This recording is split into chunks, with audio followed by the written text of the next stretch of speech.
नमस्कार सभी को। आप सभी का आपके अपने इस YouTube चैनल पर हार्दिक स्वागत है। आज हम हिंदी साहित्य में आदिकाल से संबंधित क्वेश्चन आंसर शुरू करने जा रहे हैं। ये question first grade, second grade exam के लिए बहुत ही लाभदायक हैं। तो शुरू करते हैं आज का पहला क्वेश्चन। पहला क्वेश्चन है, हिंदी साहित्य के इतिहास लेखन में विधेयवादी पद्धति का प्रयोग किसने किया गया? तो यहाँ विधेयवादी पद्धति पूछी है। तो गारसा दासी व शिव सिंह सेंगर ने, जॉर्ज ग्रियर्सन व मिश्र बंधुओं ने, आचार्य रामचंद्र शुक्ल ने, या फिर बेन या तेन महोदय ने। तो विधेयवादी पद्धति की शुरुआत करने वाले हैं आचार्य रामचंद्र शुक्ल। ऑप्शन सी जो है ये इसका राइट आंसर हो जाएगा। ऑप्शन सी इसका राइट आंसर है। आचार्य रामचंद्र शुक्ल जो है उन्होंने इतिहास लेखन की श्रेष्ठ विधि इसको बताया है। गारसा दासी और शिव सिंह सेंगर जो हैं इन्होंने वर्णानुक्रमी पद्धति का प्रयोग किया था। ये साहित्य कोश से संबंधित है। जॉर्ज ग्रियर्सन व मिश्र बंधुओं ने कालानुक्रमिक पद्धति का प्रयोग किया था। और बेन या तेन महोदय ने इन्होंने विधेयवादी पद्धति की शुरुआत की थी। दूसरा क्वेश्चन है, प्रत्येक देश का साहित्य वहाँ की जनता की चिदवर्तियों का संचित प्रतिबिंब होता है। साहित्य की ये परिभाषा किसने दी है? जॉर्ज ग्रियर्सन महोदय, आचार्य रामचंद्र शुक्ल, हजारी प्रसाद द्विवेदी, या इनमें से कोई नहीं। तो ये परिभाषा देने वाले हैं आचार्य रामचंद्र शुक्ल। ऑप्शन बी जो है ये इसका राइट आंसर हो जाएगा। ये इनकी परिभाषा है। हिंदी का जातीय छंद पूछा जाए तो हिंदी का जो जातीय छंद है वो द्वा छंद होता है। और अगर हिंदी का जातीय कवि पूछा जाए तो वो कौन है? वो तुलसीदास हैं। थर्ड नंबर क्वेश्चन है, राम भक्त कवियों का वर्णन किस ग्रंथ में मिलता है? तो राम भक्त जो कवि हैं उनका वर्णन पूछा है, कौन से ग्रंथ में मिलता है? 84 वैष्णव की वार्ता, 252 वैष्णव की वार्ता, कालिदास हजारा, भक्तमाल। तो राम भक्त कवियों का वर्णन भक्तमाल में मिलता है। ऑप्शन डी जो है ये इसका राइट आंसर है। भक्तमाल के जो रचयिता हैं वो नाभादास हैं। और 84 वैष्णव की वार्ता जो है ये इसमें वल्लभाचार्य के शिष्यों का वर्णन मिलता है।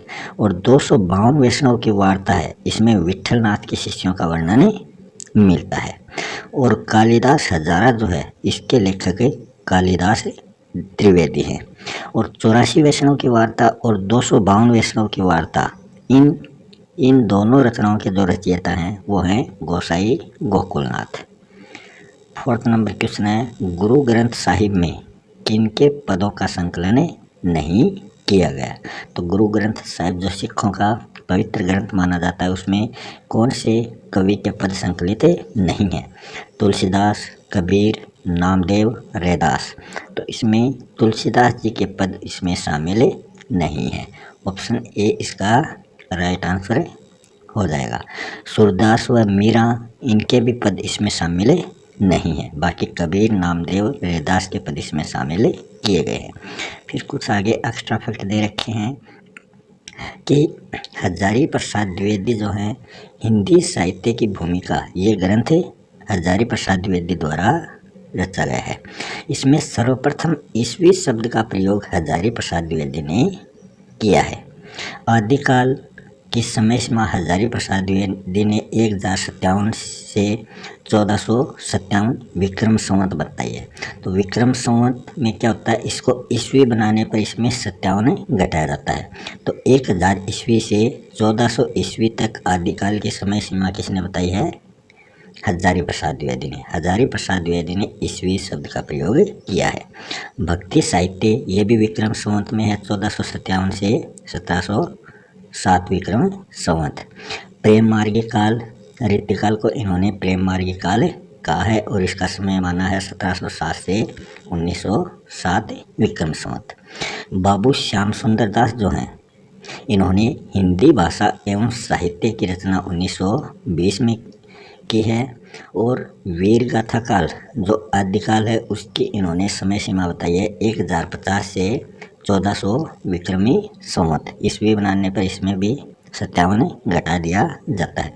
भक्ति काल की बाबू श्याम सुंदर दास ने सीमा बताई है 1400 से 1700 विक्रम संवत और रीति काल 1700 से 1900 विक्रम संवत। नवीन विकास काल ये इन्होंने आधुनिक काल को कहा है जो 1900 विक्रम संवत से वर्तमान तक है। यही समय विश्वनाथ प्रसाद मिश्र ने माना है जो बाबू श्याम सुंदर दास ने माना है। वीर भक्ति श्रृंगार इन सभी का जो सम्मिश्रण है वो गद्य काल में देखने को मिलता है। ये वीर गाथा काल, भक्ति काल, श्रृंगार काल, गद्य काल यही इन्होंने माने हैं जो बाबू श्याम सुंदर दास ने माने। प्राकृत पेंगलम में विद्याधर, सारंगधर, जज्जल, हरिवर्मा, बब्बर के पद मिलते हैं।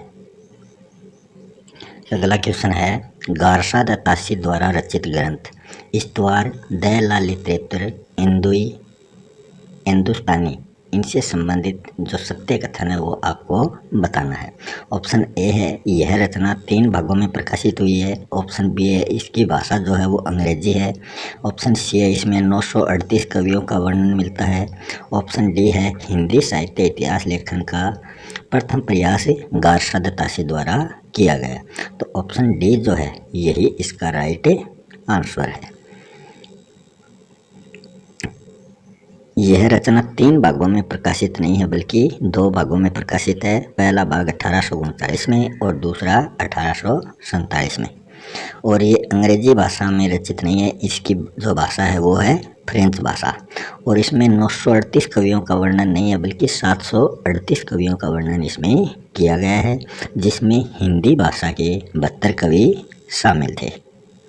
फिर कुछ एक्स्ट्रा फैक्ट है। खुमान रासों का जो रचनाकाल है वो आचार्य रामचंद्र शुक्ल ने 9वीं सदी माना है, जो चित्तौड़ खुमानदित्य उस समय यहाँ का शासक था।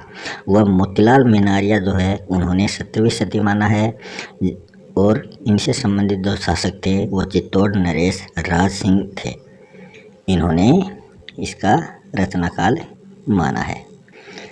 6 नंबर क्वेश्चन है the modern vernacular literature of northern Hindustan. ये जो ग्रंथ है इसका हिंदी अनुवाद किसने किया है? नलिन विलोचन शर्मा ने, किशोरीलाल गुप्त ने, विलियम जोन्स ने या लक्ष्मी नारायण वार्ष्णेय ने? तो ऑप्शन बी जो है ये इसका राइट आंसर हो जाएगा। किशोरीलाल गुप्त ने the modern vernacular literature of northern Hindustan ग्रंथ का हिंदी अनुवाद किया है। और किशोरीलाल गोस्वामी भी इसको बोला जाता है। इन्होंने क्या कहा किशोरीलाल गोस्वामी ने कि सच्चे अर्थों में पहला इतिहास ग्रंथ द मॉडर्न वर्नाक्युलर को इन्होंने माना है। और जो नलिन विलोचन शर्मा हैं इन्होंने हिंदी साहित्य का प्रथम साहित्यिक ग्रंथ स्तवार दयालालितेतर को माना है। विलियम जोन्स जो हैं इन्होंने एशियाटिक सोसाइटी ऑफ बंगाल की स्थापना की थी। डॉक्टर लक्ष्मी नारायण वार्ष्णेय जो हैं इन्होंने स्तवार दयालालितेतर इंदोई ए हिंदुस्तानी का हिंदी अनुवाद किया है। 7 नंबर क्वेश्चन है शिव सिंह सेंगर द्वारा रचित ग्रंथ शिव सिंह सरोज से संबंधित कौन सा कथन है? पहली बार काल विभाजन व नामकरण का प्रयास इसमें किया गया था। हिंदी भाषा में लिखा हिंदी का प्रथम साहित्य इतिहास ग्रंथ शिव सिंह सरोज को माना है।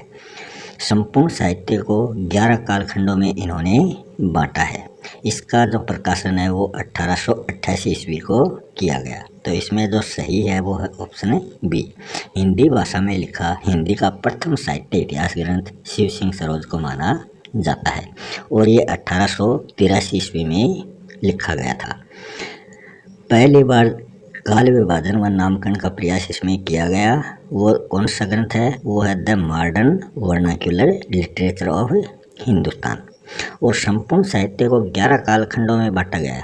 ये बांटा है जॉर्ज ग्रियर्सन ने। और 1888 ईस्वी में क्या हुआ था, एशियाटिक सोसाइटी की स्थापना की गई थी। नामवर सिंह जो हैं इन्होंने साहित्यिक पुनरुत्थान की लहर से प्रभावित एक प्रशंसनीय ग्रंथ इसको माना है। 8 नंबर क्वेश्चन है, मिस्र बंधु विनोद से संबंधित गलत कथन कौन सा है? यह 4 भागों में प्रकाशित है। श्याम बिहारी मिश्र, सुखदेव बिहारी मिश्र व गणेश बिहारी मिश्र द्वारा यह रचित ग्रंथ है। इसमें लगभग 5000 कवियों का वर्णन किया गया है। यह संपूर्ण साहित्य को 5 भागों में बांटता है। तो इसका जो गलत कथन है वो है ऑप्शन डी। ये 5 नहीं बल्कि 8 भागों में इन्होंने अपने साहित्य को बांटा है। वो 8 भाग इन्होंने बताए हैं।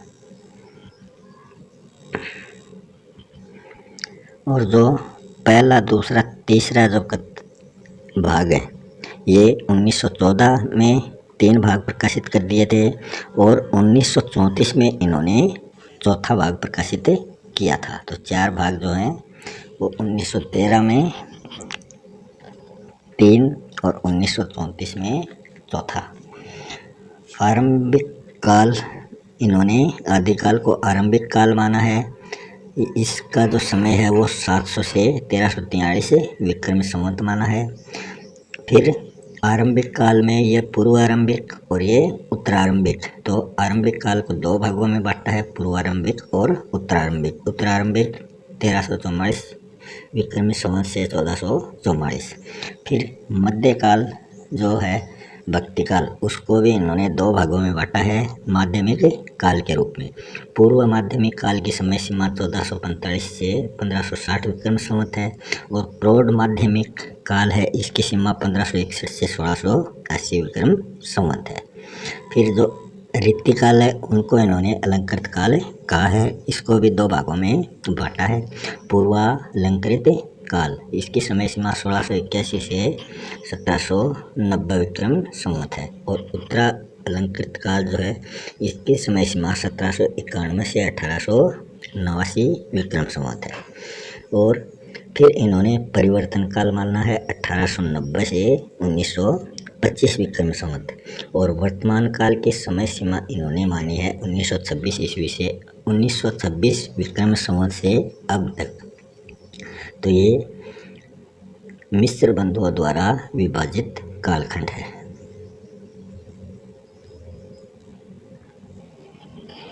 अगला क्वेश्चन है, मिस्र बंधुओं से संबंधित सत्य कथन नहीं है।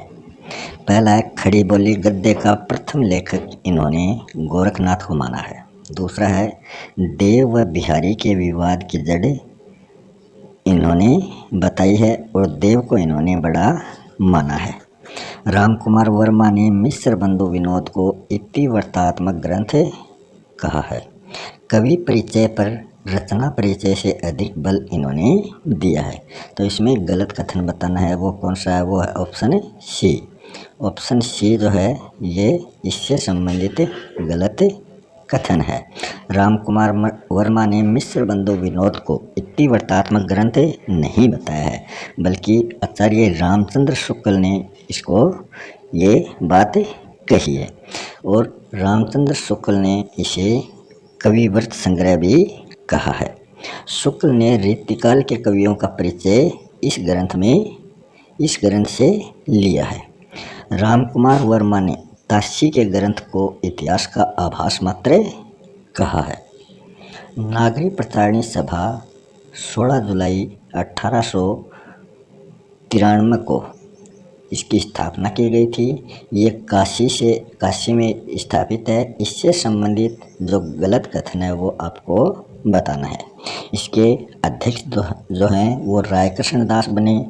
इससे संबंधित जो पुस्तक है वो हिंदी शब्द सागर है। इसकी भूमिका रामचंद्र शुक्ल ने हिंदी साहित्य का विकास नाम से की है।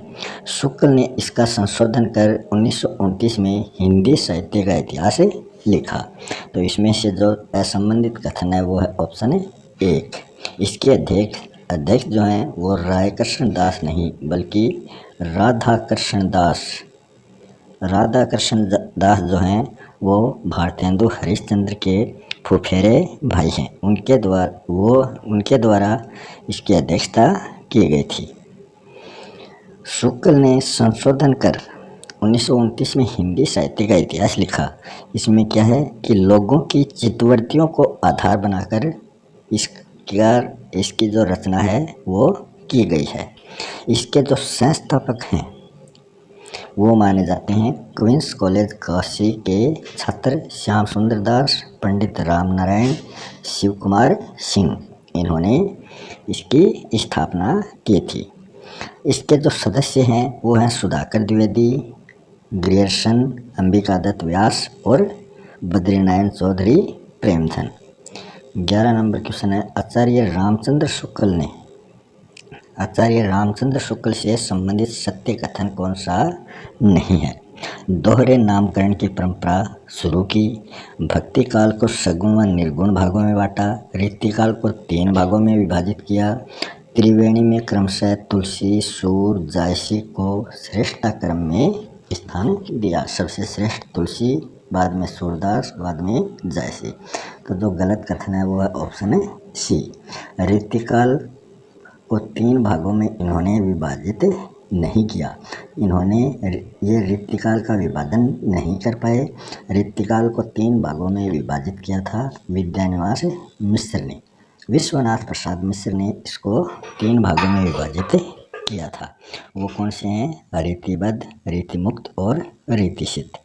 आधुनिक काल जो है वो गद्य पद्य है। इसके 3 उत्थान आचार्य रामचंद्र शुक्ल ने माने हैं। 1925 से 50 प्रथम उत्थान और 1950 से 75 द्वितीय उत्थान और 1975 से वर्तमान तक तृतीय उत्थान इसका माना है। आचार्य रामचंद्र शुक्ल ने आदिकाल को वीरगाथा काल कहा है और इसकी समय सीमा 1050 से 1375 विक्रम संवत मानी है।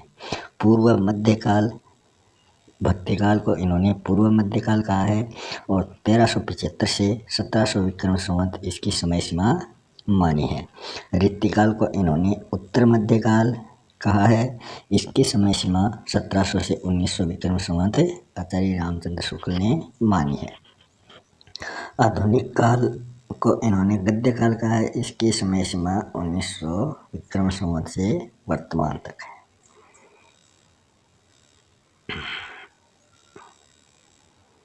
12 नंबर प्रश्न है, आचार्य हजारी प्रसाद द्विवेदी द्वारा रचित ग्रंथ कौन सा नहीं है? हिंदी साहित्य की भूमिका, हिंदी साहित्य का उद्भव व विकास, हिंदी साहित्य का आलोचनात्मक इतिहास, हिंदी साहित्य का आदिकाल। तो हजारी प्रसाद द्विवेदी से संबंधित जो रचना नहीं है वो है ऑप्शन है सी। हिंदी साहित्य का आलोचनात्मक इतिहास है, ये राम कुमार वर्मा द्वारा रचित ग्रंथ है। हिंदी साहित्य इसमें और क्या है, हिंदी साहित्य के आलोचनात्मक इतिहास में ये 1938 ईस्वी में रचित है और इसमें 7 प्रकरण दिए गए हैं। और इस ग्रंथ का जो आधार है वो आचार्य रामचंद्र शुक्ल का हिंदी साहित्य का इतिहास माना जाता है। हिंदी साहित्य की भूमिका जो है वो हजारी प्रसाद द्विवेदी ने 1940 ईस्वी में रचित की। हिंदी साहित्य का उद्भव व विकास इसकी रचना 1953 में की और हिंदी साहित्य का आदिकाल इसकी रचना 1952 में की। आगे है 1272 मझारी जेठ बदी नवमी नाल है। तो ये नरपति नालय द्वारा रचित एक पंक्ति है जो उन्होंने अपने ग्रंथ बिस्सलदेव रासो में ये बात कही है। बिस्सलदेव रासो का रचना काल 1212 विक्रम संवत को माना जाता है और ये जो रचना है बिस्सलदेव रासो ये ललित काव्य शैली में निर्मित रचना मानी जाती है। 13 नंबर क्वेश्चन है, आदिकाल को संधि एवं चारण काल में विभाजित किसके द्वारा किया गया है? आचार्य रामचंद्र शुक्ल के द्वारा, डॉक्टर राम कुमार वर्मा के द्वारा, हजारी प्रसाद द्विवेदी के द्वारा, गणपति चंद्र गुप्त के द्वारा। तो आदिकाल को संधि एवं चारण काल में विभाजित डॉक्टर राम कुमार वर्मा ने किया है। डॉक्टर राम कुमार वर्मा ने संधि काल की समय सीमा 750 से 1000 विक्रम संवत मानी है और चारण काल की समय सीमा 1000 से 1375 विक्रम संवत मानी है। आचार्य रामचंद्र शुक्ल ने आदिकाल को वीरगाथा काल कहा है और हजारी प्रसाद द्विवेदी ने आदिकाल को आदिकाल कहा है। गणपति चंद्रगुप्त ने आदिकाल को शून्यकाल नाम दिया है। अगला क्वेश्चन है, गणपति चंद्रगुप्त ने धर्माश्रित, राज्याश्रित व लोकाश्रित रूप में किसे बांटा है? आदिकाल को, पूर्व मध्यकाल को, उत्तर मध्यकाल को, आधुनिक काल को। तो ये आदिकाल को इन्होंने धर्माश्रित, राज्याश्रित और लोकाश्रित रूप में बांटा है। अगला 15 नंबर क्वेश्चन है, निम्नलिखित में से असंगत कथन कौन सा है? डॉक्टर नगेंद्र ने नागरी प्रचारणी सभा के छठे खंड में रीतिकाल की भूमिका लिखी थी। मोतीलाल मिनारिया ने राजस्थानी साहित्य का इतिहास लिखा था। हिंदी काव्य शास्त्र का इतिहास भागीरथ मिश्र द्वारा रचित है। हिंदी साहित्य का इतिहास टिक्कम सिंह तोमर द्वारा संकलित है। तो इसका जो गलत कथन है वो ऑप्शन है बी। हिंदी साहित्य का इतिहास जो है ये डॉक्टर नगेंद्र द्वारा संपादित है। अगला क्वेश्चन है, काल विभाजन से संबंधित सत्य कथन कौन सा है? यहाँ काल विभाजन दिए गए हैं डॉक्टर नगेंद्र के अनुसार। तो डॉक्टर नगेंद्र ने आदिकाल की समय सीमा 7वीं सदी से 14वीं सदी मानी है। भक्तिकाल की समय सीमा 14वीं सदी के मध्य से 17वीं सदी तक मानी है। रीतिकाल की समय सीमा 17वीं सदी के मध्य से 19वीं सदी तक मानी है और आधुनिक काल की समय सीमा 19वीं सदी के मध्य से वर्तमान तक मानी है। तो इसमें जो सही कथन है वो ऑप्शन है डी। आधुनिक काल की समय सीमा 19वीं सदी के मध्य से वर्तमान काल तक मानी है। पहला गलत क्यों है? क्योंकि आदिकाल की समय सीमा इन्होंने 7वीं सदी के मध्य से 14वीं सदी के मध्य तक मानी है। तो इसमें मध्य आता तब ये कथन सही होता। इसी प्रकार भक्तिकाल भी 14वीं सदी के मध्य से, ये तो सही है, मगर ये 17वीं सदी के मध्य तक होता तब ये सही होता। इसी प्रकार रीतिकाल 17वीं सदी के मध्य से शुरुआत तो सही है, मगर अंत 19वीं सदी के मध्य तक होता है। सभी काल मध्य से शुरू होते हैं व अंत भी मध्य से ही होता है। हमीर रासो जो सारंगधर के रचयिता हैं, इसके हमीर रासो के रचयिता हैं सारंगधर। इसके जो कुछ अंश हैं हमीर रासो के, वो प्राकृत पेंगलम में हमें देखने को मिलते हैं। अगला क्वेश्चन है, महावीर प्रसाद द्विवेदी ने आदिकाल को क्या नाम दिया है? सिद्ध सामंत काल, आरंभिक काल, बीज वपन काल, अपभ्रंश काल। तो महावीर प्रसाद द्विवेदी ने आदिकाल को बीज वपन काल नाम दिया है। आदिकाल को सिद्ध सामंत काल राहुल सांकटैन ने कहा है और इसकी समय सीमा 867 से 1357 विक्रम संवत मानी है। और आरंभिक काल जो है ये मिश्र बंधुओं ने आदिकाल को कहा है। और जो अपभ्रंश काल है ये धीरेन्द्र वर्मा ने इसको कहा है। धीरेन्द्र वर्मा ने संक्रमण काल की समय सीमा 12वीं सदी के उत्तरार्ध से 14वीं सदी के मध्य तक मानी है। और बच्चन सिंह ने भी यही माना है। 18 नंबर क्वेश्चन है, पुरानी हिंदी जिसको उत्तरी अपभ्रंश भी कहा जाता है, अवट भी कहा जाता है, इससे संबंधित लेखक कौन है? डॉक्टर कमल कुलश्रेष्ठ, चंद्रधर शर्मा गुलेरी, विश्वनाथ प्रसाद मिश्र, आचार्य रामचंद्र शुक्ल। तो पुरानी हिंदी को उत्तरी अपभ्रंश या अवट कहा है चंद्रधर शर्मा गुलेरी ने। ऑप्शन 20 का राइट है। डॉक्टर कमल कुलश्रेष्ठ ने आदिकाल को अंधकार काल कहा है और विश्वनाथ प्रसाद मिश्र ने आदिकाल को वीर काल कहा है और इसकी समय सीमा 1000 से 1400 विक्रम संवत मानी है। हिंदी साहित्य का अतीत इनके द्वारा रचित ग्रंथ है जो 1959 में रचा गया था। आचार्य रामचंद्र शुक्ल ने आदिकाल को वीरगाथा काल कहा है। अगला क्वेश्चन है, आचार्य रामचंद्र शुक्ल ने वीरगाथा काल में 12 रचनाओं को आधार माना है। उससे संबंधित अपभ्रंश की रचना कौन सी नहीं है? तो आचार्य रामचंद्र शुक्ल ने वीरगाथा काल में 12 रचनाएं मानी हैं, जिनमें 4 तो अपभ्रंश भाषा से संबंधित हैं और 8 जो है वो देश भाषा से संबंधित हैं। तो इसमें अपभ्रंश भाषा से संबंधित कौन सी नहीं है? हमीर रासो, पृथ्वीराज रासो, विजयपाल रासो, कीर्ति पताका।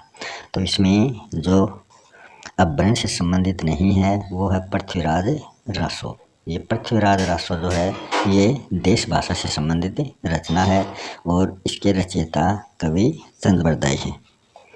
हमीर रासो के रचयिता सारंगधर हैं, विजयपाल रासो के रचयिता नल सिंह हैं और कीर्ति पताका के रचयिता विद्यापति हैं। 20 नंबर क्वेश्चन है, परमाल रासो के रचनाकार कौन हैं? भटकेदार, दलपति विजय, जगनिक, नरपति नालय। तो जगनिक जो है ये परमाल रासो के रचनाकार माने जाते हैं। भटकेदार जो हैं ये जयचंद्र प्रकाश के रचनाकार हैं। दलपति विजय ने खुमान रासो की रचना की है और नरपति नालय ने विशलदेव रासो की रचना की है।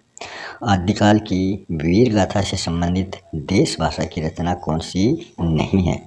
तो जो 8 देश भाषा की रचनाएं हैं उनमें से कौन सी नहीं है? तो यहाँ पूछा है अपभ्रंश की।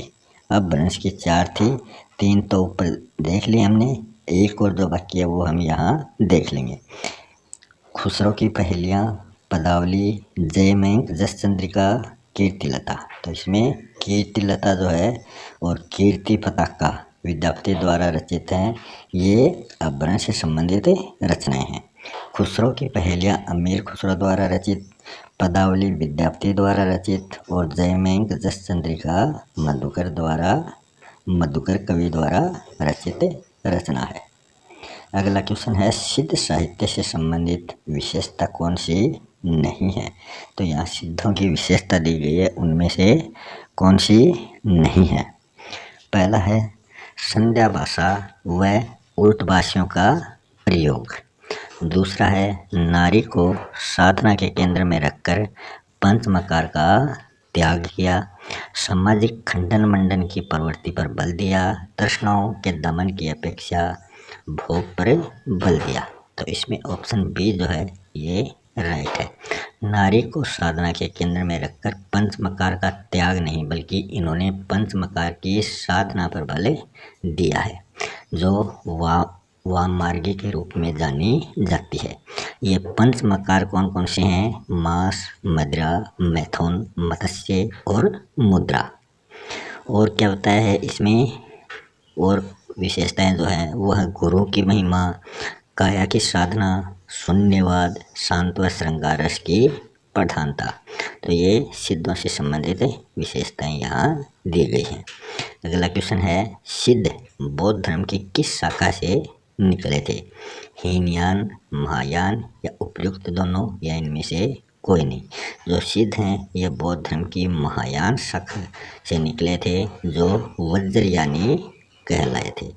तो महायान की वज्रयान शाखा से इनका निर्माण हुआ था। हीनयान महायान जो है ये बौद्ध धर्म की 2 शाखाएं हैं। महायान को 2 शाखाओं में विभाजित किया गया, वज्रयान जो सिद्धों से संबंधित है और सहजयान जो नाथों से संबंधित है। अगला क्वेश्चन है, सरहप्पा की दोहा कोश रचना में किसका वर्णन देखने को मिलता है? माया मोह के त्याग का, सहज जीवन पर बल का, पाखंड व आडंबरों के विरोध का या उपयुक्त सभी का। तो दोहा कोश में जो वर्णन मिलता है वो मिलता है पाखंड व आडंबरों का विरोध का। ये दोहा कोश जो है ये उपदेशात्मक शैली में रचित रचना मानी जाती है। चर्यापद जो है ये सबरपा के शिष्य थे और आचरण संबंधी पद इन्होंने, ये चर्यापद जो है ये सबरपा द्वारा रचित ग्रंथ है। इस ग्रंथ में आचरण संबंधी पद दिए गए हैं। चरणात्मक शैली में ये चर्यापद रचित है। इसके जो गुरु हैं वो सरहप्पा हैं और इन्होंने सबरी जैसा जीवन व्यतीत करने के कारण ये सबरपा कहलाए थे। सरहपा के जो अन्य नाम हैं वो हैं सरहपाद, सरोजभद्र और राहुल भद्र। अगला है गोरखनाथ की भाषा को आचार्य रामचंद्र शुक्ल ने सदोकड़ी भाषा कहा है। तो सदोकड़ी भाषा गोरखनाथ की जो भाषा है उसको सदोकड़ी भाषा किसने कहा है? आचार्य रामचंद्र शुक्ल ने। गोरखबानी की जो भाषा है वो अंत साधनात्मक, अनुभूतिपूर्ण या संध्या भाषा मानी जाती है।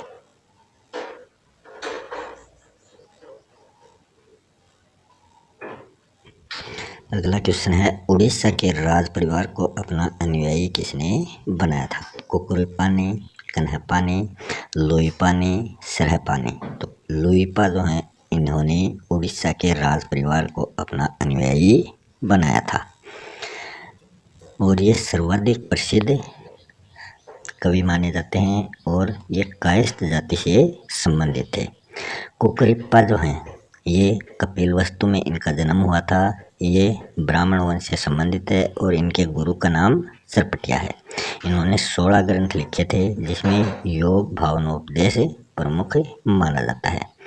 कन्हपा जो हैं ये कर्नाटक ब्राह्मण हैं और इनके गुरु का नाम जालंधर पा है और इनके द्वारा 74 ग्रंथ रचित किए गए हैं। अगला क्वेश्चन है डोम्बिपा द्वारा रचित रचना कौन सी है? तो यहाँ डोम्बिपा के द्वारा रचित रचना बतानी है। योगचर्या, अक्षर द्वीपोपदेश, उपयुक्त दोनों या इनमें से कोई नहीं। तो ये दोनों जो रचनाएं हैं योगचर्या और अक्षर द्वीपोपदेश ये डोम्बिपा द्वारा रचित रचनाएं हैं। डोम्बिपा जो हैं ये मगध क्षत्रिय वंश से संबंधित हैं और इन्होंने डोम्बी गीतिका ग्रंथ की रचना भी की है। इनके गुरु का नाम विरूपा माना जाता है और इनके द्वारा 21 ग्रंथों की रचना की गई है। नाथों को अवधूत मत सन्यासी किसने कहा है? पीताम्बर दत्त बड़थवाल ने, गोरखनाथ ने, हजारी प्रसाद द्विवेदी ने, मत्स्येंद्र नाथ ने। तो नाथों को अवधूत मत हजारी प्रसाद द्विवेदी ने कहा है। ऑप्शन सी जो है ये इसका राइट आंसर हो जाएगा। पीताम्बर दत्त बड़थवाल जो हैं इन्होंने गोरखनाथ की रचनाओं का संकलन गोरखबानी में 1999 विक्रय संबंध में किया है और जो गोरखनाथ हैं ये नाथ पंथ के प्रवर्तक माने जाते हैं और इनके जो गुरु हैं वो मत्स्येंद्र नाथ माने जाते हैं जिसकी भोगलिप्सा का इन्होंने विरोध किया था और हठयोग साधना पर ये बल देते हैं। मत्स्येंद्र नाथ जो हैं ये नाथ पंथ के संस्थापक माने जाते हैं और नाथ पंथ के जो आदिनाथ हैं वो शिव को माना गया है। सिद्धों की संख्या कितनी मानी गई है? 84, 14, 40, 9। तो सिद्धों की जो संख्या है वो 84 है। तो इसमें जो 14 हैं वो क्या है? वो सिद्धों की रचनाएं उपलब्ध मानी जाती हैं और 40 जो है ये गोरखनाथ में रचित ग्रंथ है जिसमें 40 रचनाएं मानी गई है मगर पीताम्बर दत्त बड़थवाल ने इनकी 14 ही रचनाएं प्रमुख मानी हैं। 9 जो है ये नाथों की संख्या मानी जाती है। 29 नंबर क्वेश्चन है सिद्धों व नाथों की भाषा जो है वो पूर्वीपन लिए हुए है जबकि इनके उपदेशों की जो भाषा है वो टकसाली हिंदी है। ये परिभाषा किसके द्वारा दी गई? हजारी प्रसाद द्विवेदी, आचार्य रामचंद्र शुक्ल, डॉक्टर राम कुमार वर्मा या इनमें से कोई नहीं। तो सिद्ध व नाथों की भाषा पूर्वीपन लिए हुए है ये परिभाषा आचार्य रामचंद्र शुक्ल ने दी है। मिश्र बंधुओं ने गोरखनाथ को हिंदी का प्रथम गद्य लेखक माना जाता है। तो मिश्र बंधुओं ने गोरखनाथ को हिंदी का प्रथम गद्य लेखक माना है। नाथों की हठ योग साधना में ठय का अर्थ क्या है? तो नाथों ने है और ठय का अर्थ पूछा है। तो यहाँ ठय का पूछा है ना कि है का। सूर्य, चारित्रिक शुद्धता, चंद्रमा, महासुखवाल। तो है का तो अर्थ उन्होंने सूर्य माना है मगर ठय का क्या माना है? ठय का अर्थ उन्होंने चंद्रमा माना है। और इन्होंने डी के स्थान पर सी मतलब महासुखवाद के स्थान पर इन्होंने चारित्रिक शुद्धता पर बल दिया है। मतलब डी के स्थान पर सी पर इन्होंने बल दिया है। इसका क्या अर्थ होता है कि महासुखवाद के स्थान पर चारित्रिक शुद्धता पर नाथों ने बल दिया है। सिद्ध सिद्धांत पद्धति ग्रंथ में इन्होंने ये बात बताई है।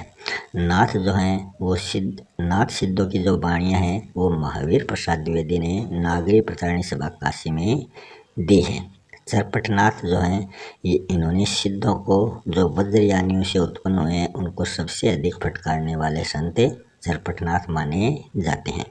ब्रह्मचर्य इनका प्रमुख ग्रंथ है।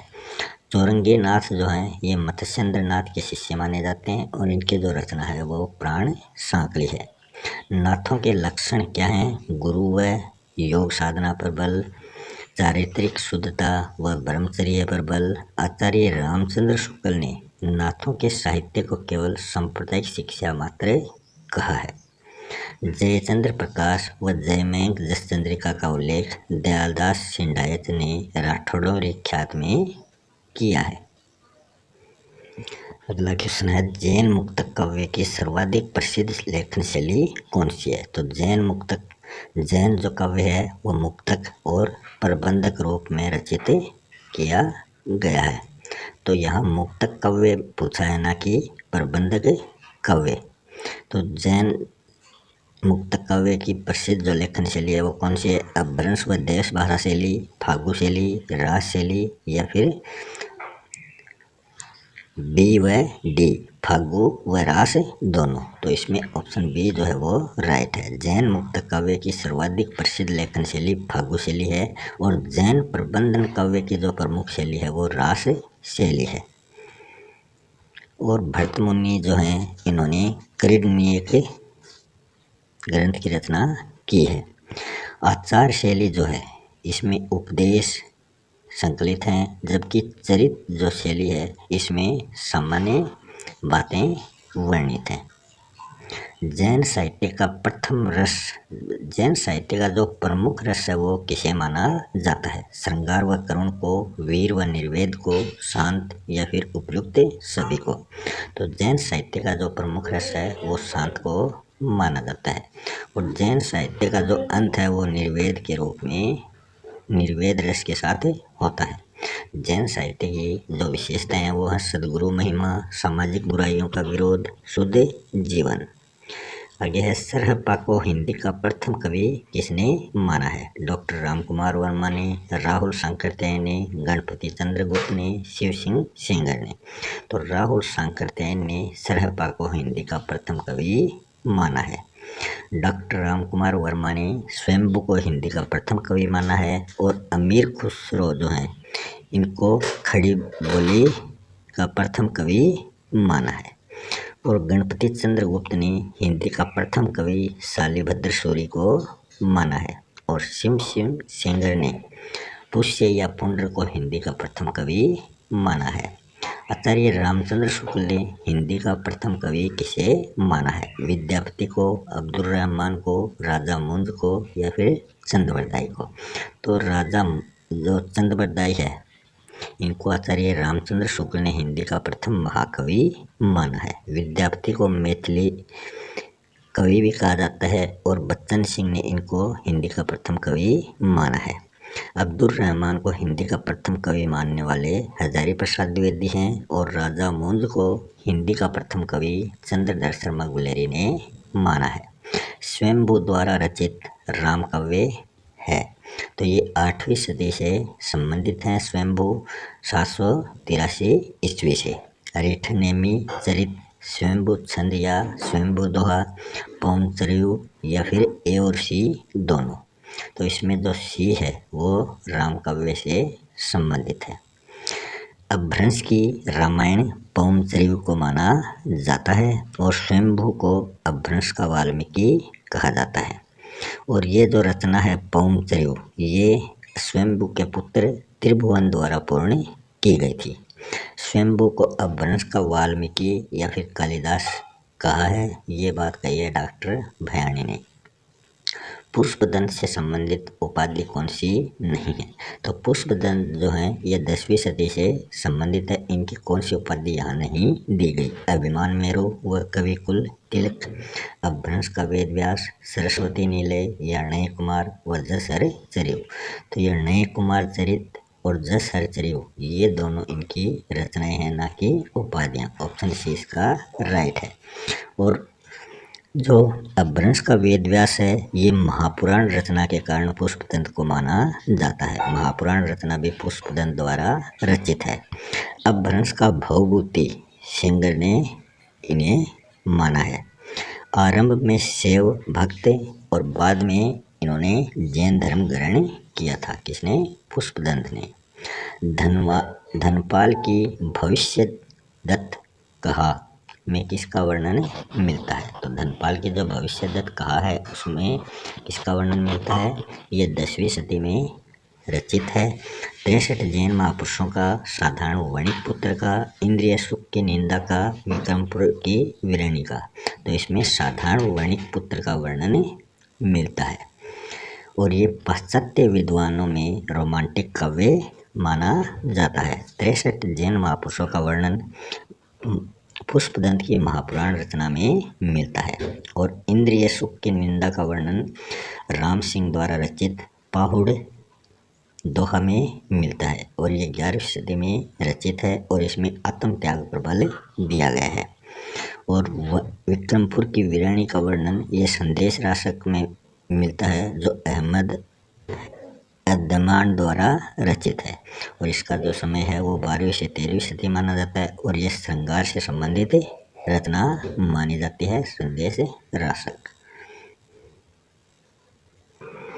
अगला क्वेश्चन है, शब्दानुशासन रचना के रचयिता कौन है? सिद्धराज, चंगदेव, हेमचंद्र या फिर चंगदेव हेमचंद्र दोनों। तो इसमें जो ऑप्शन डी है वो राइट हो जाएगा। चंगदेव व हेमचंद्र ये एक ही व्यक्ति के 2 नाम हैं। इनके द्वारा ही शब्दानुशासन की रचना का निर्माण किया गया है। सिद्धराज जो हैं ये जयसिंह के दरबारी कवि हेमचंद्र से संबंधित है। दरबारी कवि हेमचंद्र जो है वो सिद्धराज के नाम से उन्होंने रचना रचित की थी। और व्याकरण रचना जो है ये इसे माना जाता है। इसको शब्दानुशासन जो है वो व्याकरण से संबंधित रचना है। प्राकृत का पाणिनि भी चंगदेव हेमचंद्र को कहा जाता है। हिंदी की प्रथम रचना कौन सी है? भट्टेश्वर, बाहुबली रास, श्रावकाचार, संदेश राशक या उपयुक्त सभी। तो हिंदी की जो प्रथम रचना है वो है श्रावकाचार। ऑप्शन बी राइट हो जाएगा। यह देवसेन द्वारा रचित है 933 ईस्वी में। इसमें 250 दोहों में श्रावक धर्म के नियम, अन्य जो रचना है वो दव सहाय प्रकाश इनकी मानी जाती है।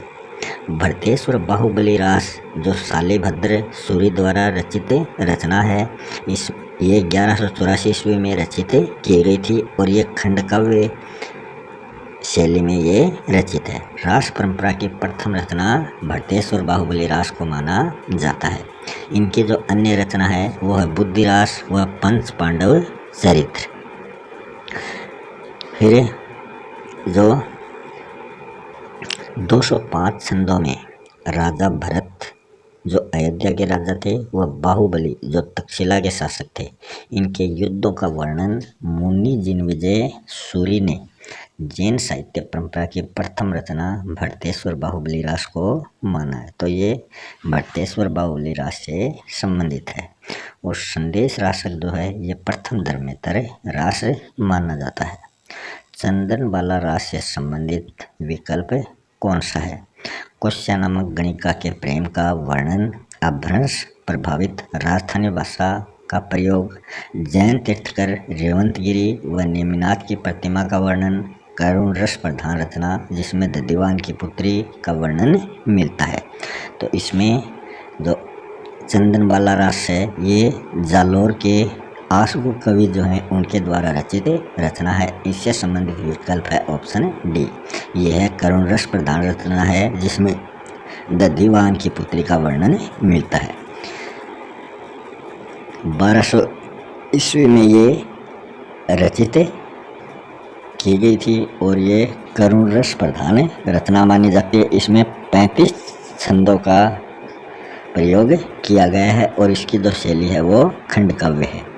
कोश्या नामक गणिका के प्रेम का वर्णन स्थूलीभद्र रास में मिलता है। ये 1209 ईस्वी में रचित है। इसके जो रचनाकार हैं वो जिनीधर्म सूरी हैं।